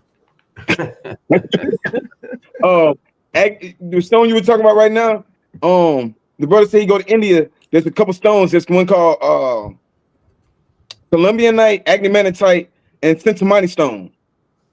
And they real powerful too. They like when you get those 3 together, they say that's a philosopher's stone, those 3 black stones, the carpet stone. So I wouldn't mind tapping into that one and having it in that collection. And brother Yosef said they have on eBay and Etsy Naga eye stones. They're supposed to be the eyes of the Nagas, Laji. And those things look nice. You said brother Yusuf. I like his work too. You work with that brother a lot? No, we network. We just click when we have a show. Our show that we did is close to 1,000 views already, man. Folks was loving that show. Oh, I mean, respect to the and elders. almost like a what is it, 900,000 and I forgot how many hundred likes. We were rocking. We're gonna run them up. We ain't past that. Humbly and respectfully, we keep doing this type of conversations. I'll tell you that right now. Yo, 1,000 pardons. My bad, OG. 1,000 pardons. No, but back to Brother Yusuf. I like him because he be on the path of the dragon energy too. And on my platform, I'm really big on dragon matriarch energy, understanding our placements in this universe, so everybody know their place. So 1,000 pardons. When I say certain things, I'm standing on what I stand on because I'm Washington Tamukawa. I was raised how I was raised. I don't just get my information out of books. See, when I ask about Varun, that's energy. We learn through, like you said, the mushrooms and that system of ancestors coming to talk to us, however we do it. That's why a lot of people say that they've been everywhere, but I have everything to show for it. Yo, I was just on the other day. I was just on Mud Foster University, and everything that we're saying in esoteric terms, the white man is giving us the keys in science terms. Mud Foster University, check it out. He's breaking down how the dragon was here, all these different things, who the Olmecs were, and he's just doing it from a science perspective. And I did that on purpose.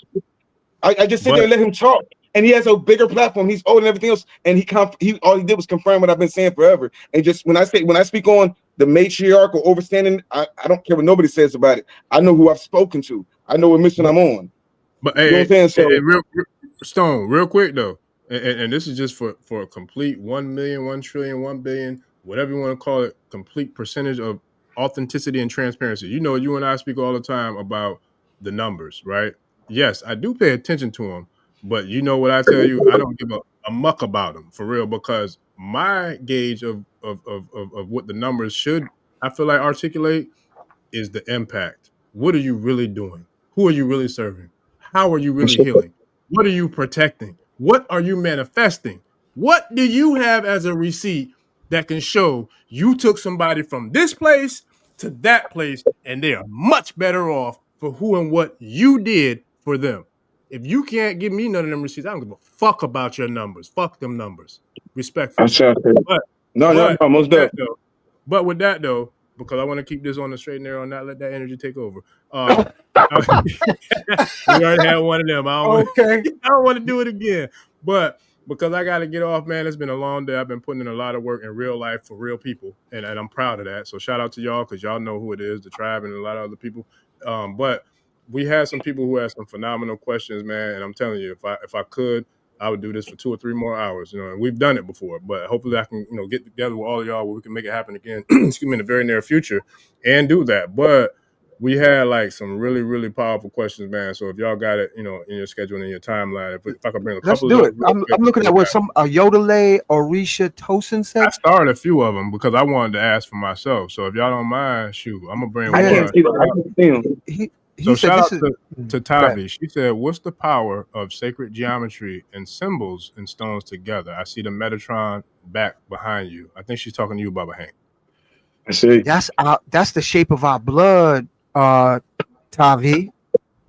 It's the shape of our blood. It's the shape of our cells when we thinking right, talking right, feeling right, and forgiving correctly.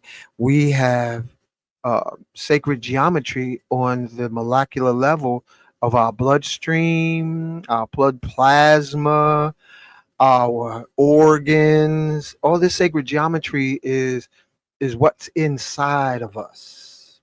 It's what's inside of us. Sure. Look, I got, people don't know, but they've been sitting here looking at them the whole time they've been watching the show. I got it lit up a little bit back there now. that's that Metatron symbol right behind us, right before our very eyes. But it was the DNA, so dope. Huh? When he said it was the DNA, that was so dope, because it was like, he just tapped it. He said it so great. Like later on, they'll catch on what he said, but when he said that's just like the Indinkras and all these other things, but this is the original Indinkra, like. Yeah, and it magnified. When you're looking at what's that Jewish thing? Kabbalah? Kabbalah, yeah, Kabbalah. They break a lot of that stuff down. Lodger, you got your necklace, your magnetic necklace, sun disk? Yeah, I got them all right here. Check this. This is one of them. This is Flower of Life. And what? Yeah, bring it closer to the screen so folks can see it. I'm gonna highlight you real quick too. You see what he got there?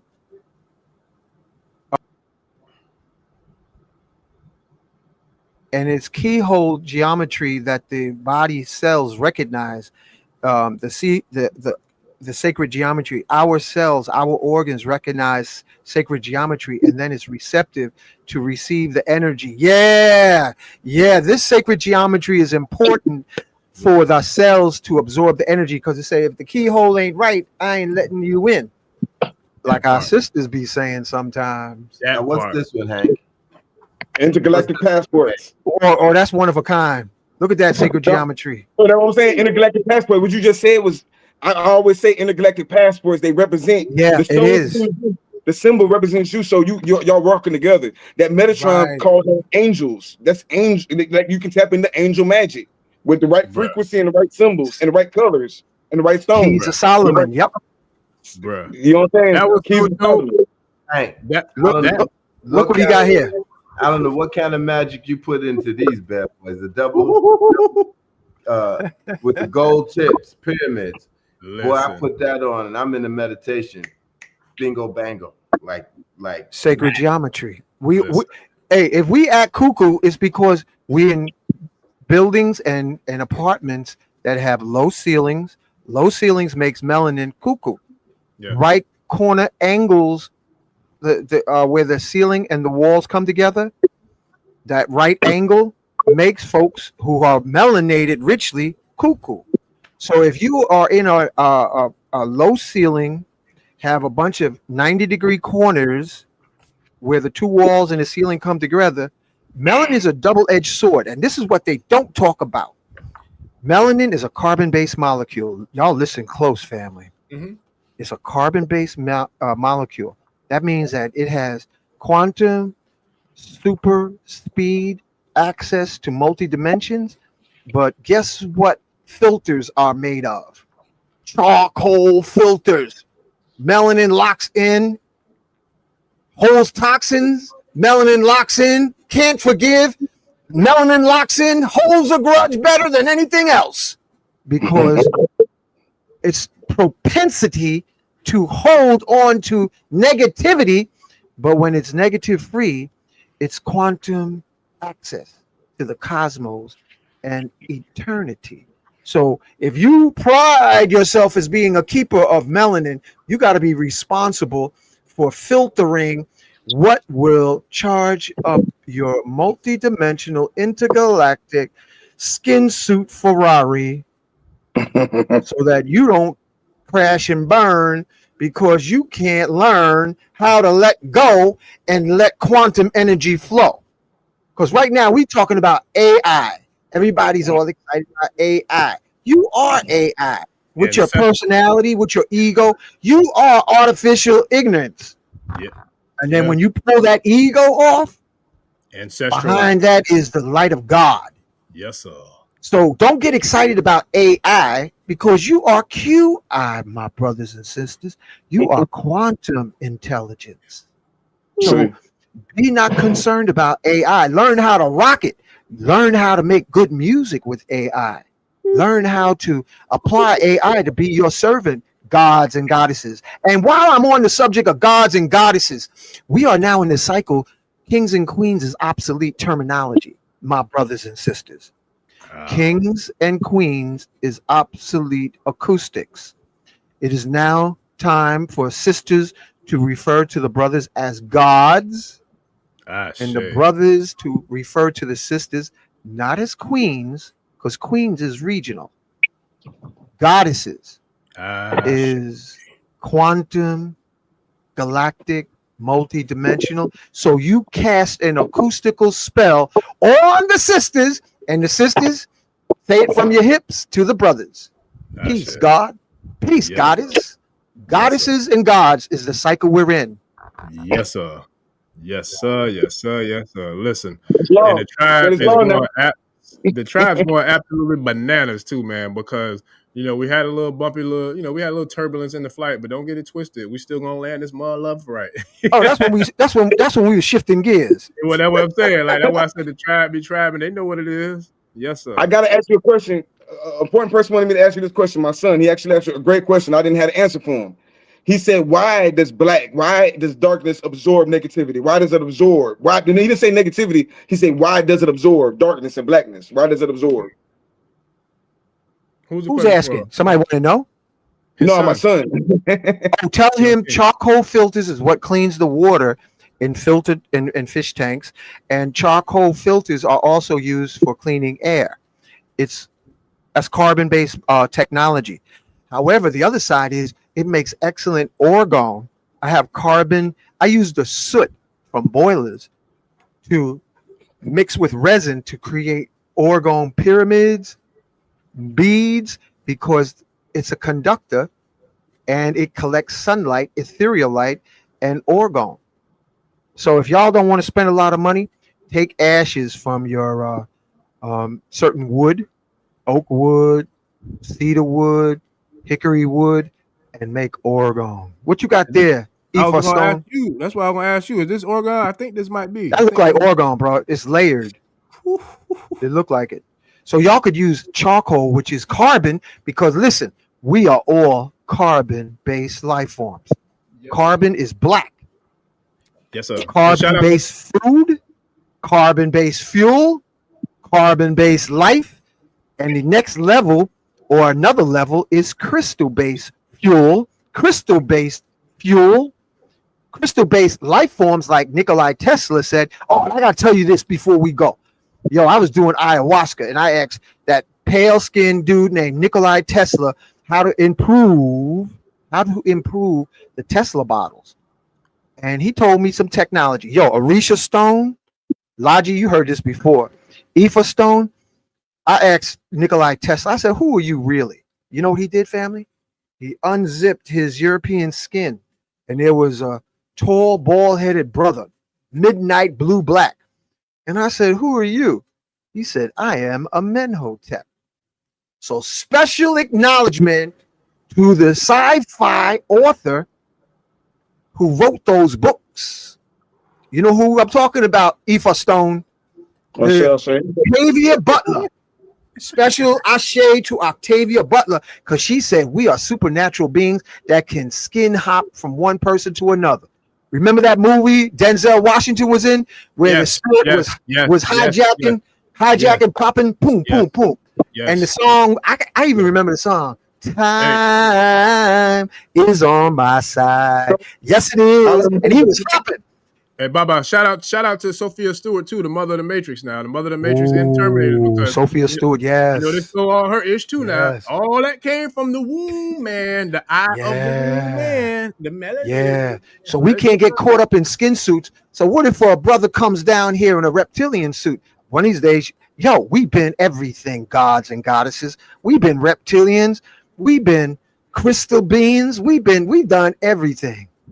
We've been everything everywhere. So we got to size up one at a time. I wish next time I go on a show, I'm bringing a cigar. Look.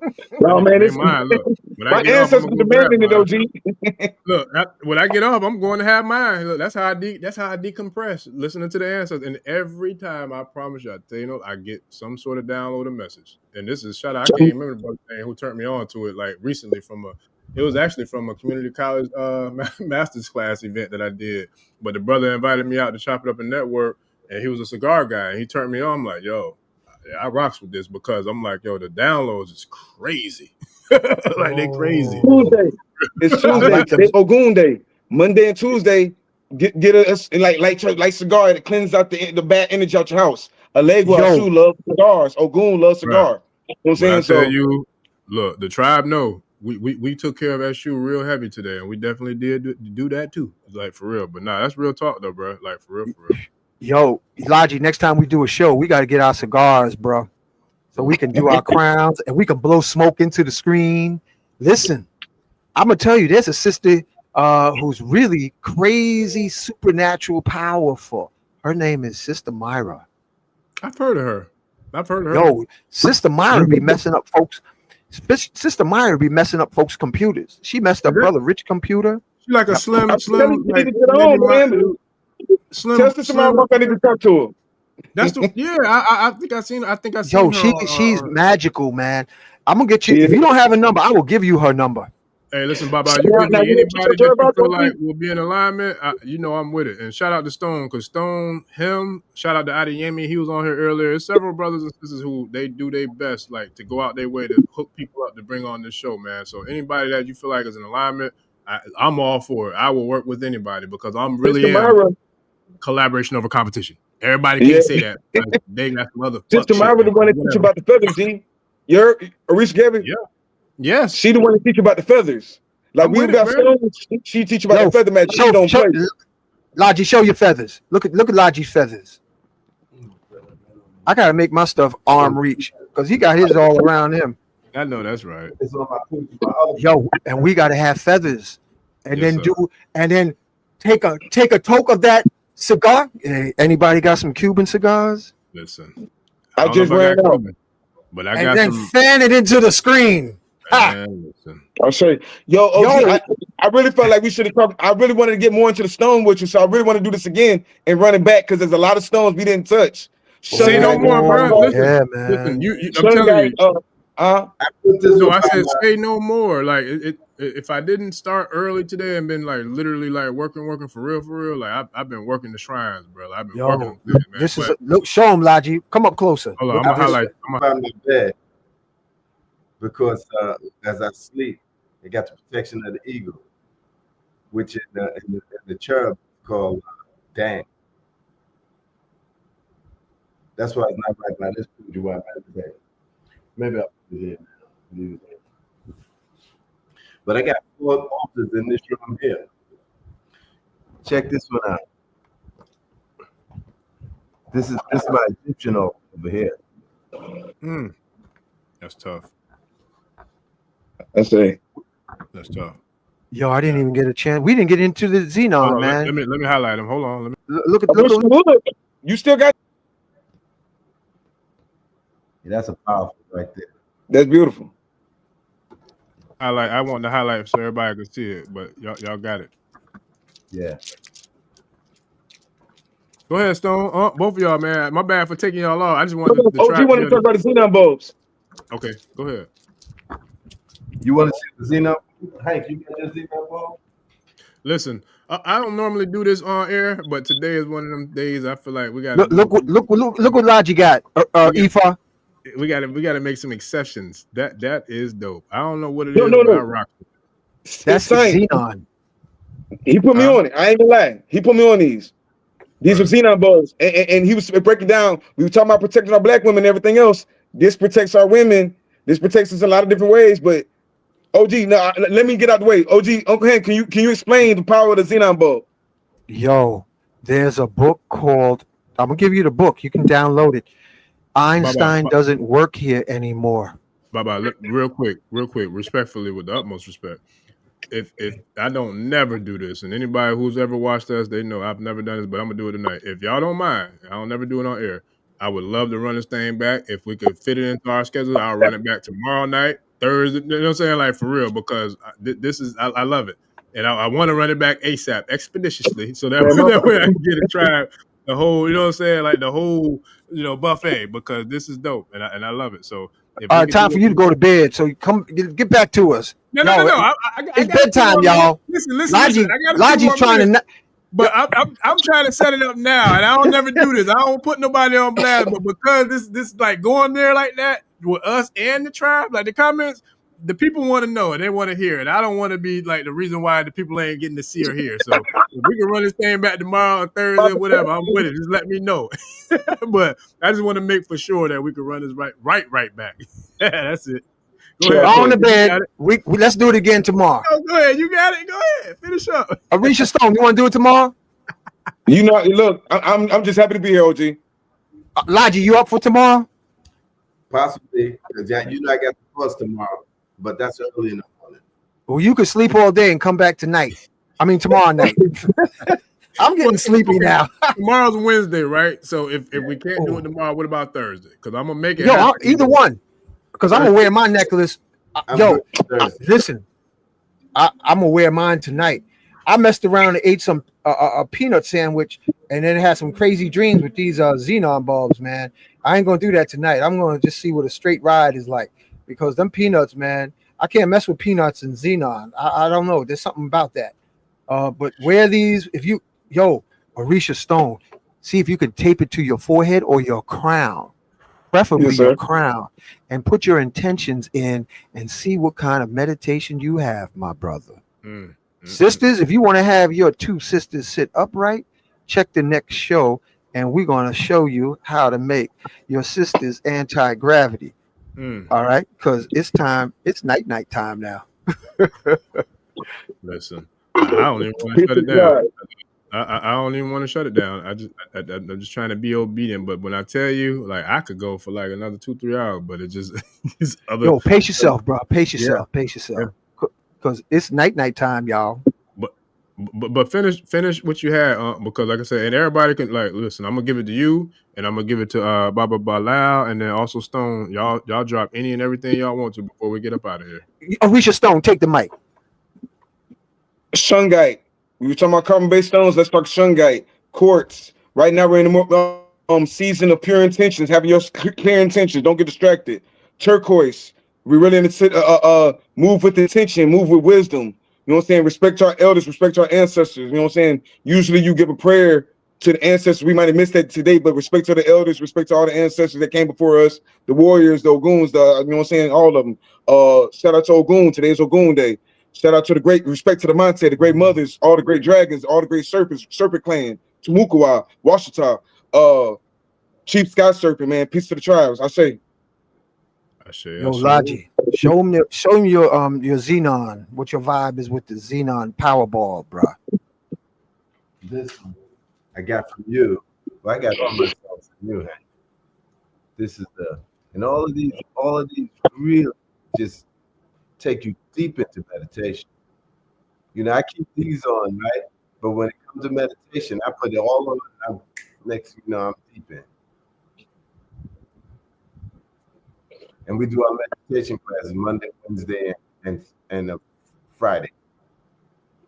Like wow. Meditation. It look like it's glowing from here. Y'all see that glow? Arisha Stone, you see that glow? I do. Yo, I told you it was Aoife Stone bedtime. He gone. Look, he gone.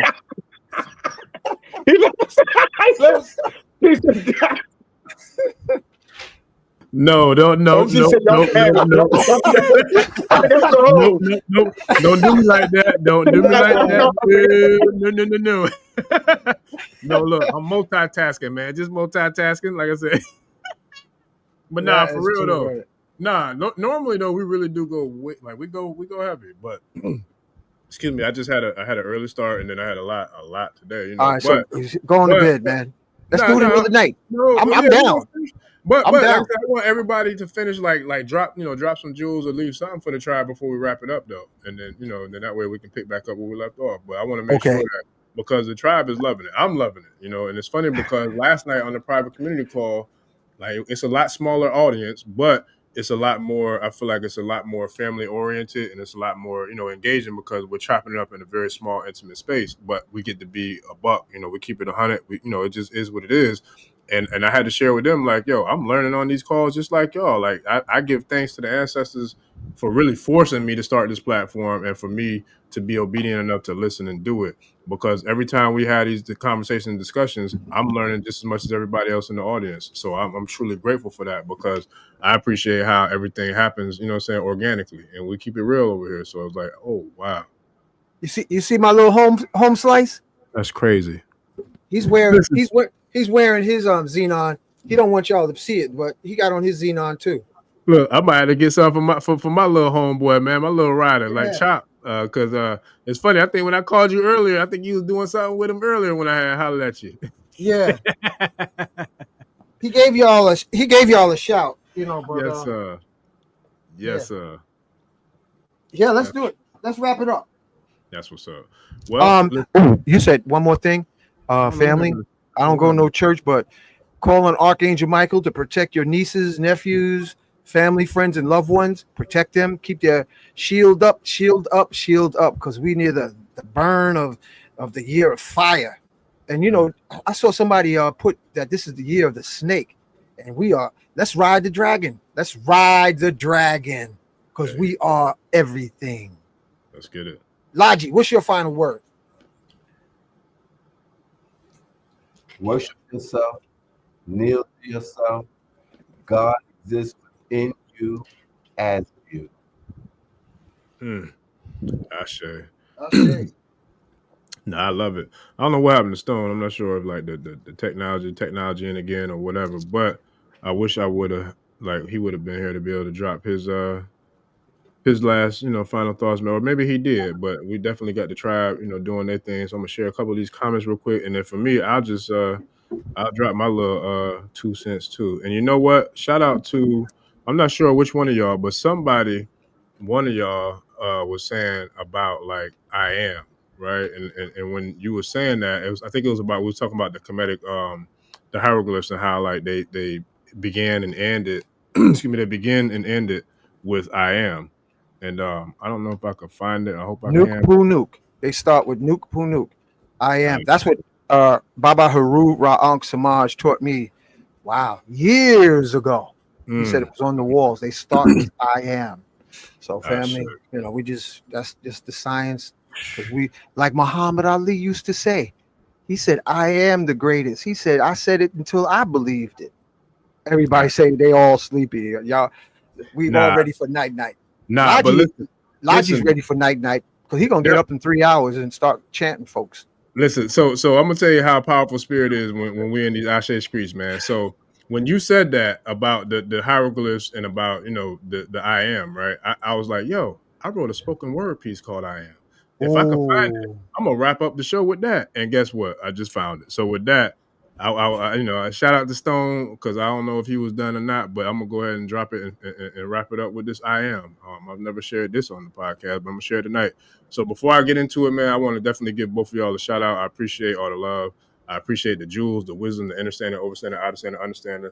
And I can't wait to, chop it up with y'all to see when we can make it happen again. But we're going to definitely look to do it again ASAP, expeditiously, hopefully tomorrow or Thursday, but we're going to make it happen ASAP. So with that, I'll close out with giving thanks to both of you brothers and shout out to Stone for making it happen because he was the one that even put this together, man. So shout out to him. And shout out to both of you, Babas, and I'm going to share this with the tribe so we can get out of here. But I am. So we started with, that was a major impactful moment in the show. So I'm going to share this real quick with y'all, tribe, this piece that I wrote a while ago called I am. Forgive me if I don't get it all the way right. It's been a while since I did it. But with that, I am. I am Malcolm X. I am Toussaint Louverture. I am Khalid Muhammad. I am Tupac Shakur. I am Nat Turner. I am Marcus Garvey. I am Netru. I am Heru. I am Patrice Lumumba. I am Jean-Jacques Dessalines. I am Huey P. Newton. I am T'Challa with big black panthers like Cam Newton. I am Hannibal Bacchus. I am Shaka Zulu. I am Louisiana, Haitian, and Nigerian Ifa Voodoo. I am every black woman and child. I am the people of the sun. I am an astral traveler. I am a Nomo. I am a Necher. I am an Orisha. I am Elohim. I am every slave thrown off a ship. I am every black man, woman, and child who was hunted, hung, raped, murdered, oppressed, and brutalized. I am every black child who was aborted, poisoned, molested, raped, and sodomized. I am resilient. I am resurrected. I am re-energized. I am reformed. I am reawakened. I am the mind, body, and soul of my ancestors. I am a child of the universal prime creator. And we have returned to bring our children to the promised land. The first shall be last. The last shall be first. I am because we are I am. Ashe. Ashe. Ashe.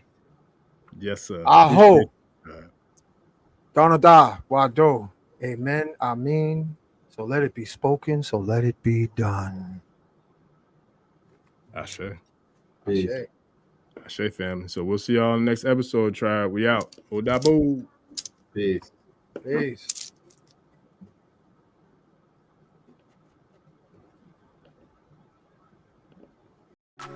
ẹni tó gbàgbé ilé ṣàpò ìyàgbọ́ tẹ́ntẹ́ ní takisa ní tàtàn ò bá padà sílé anítìjàkọ ẹja lọ pé eégún mo ṣe nígbẹ́rẹ́ ìpàkọ́ forsake not your ancestors and praise your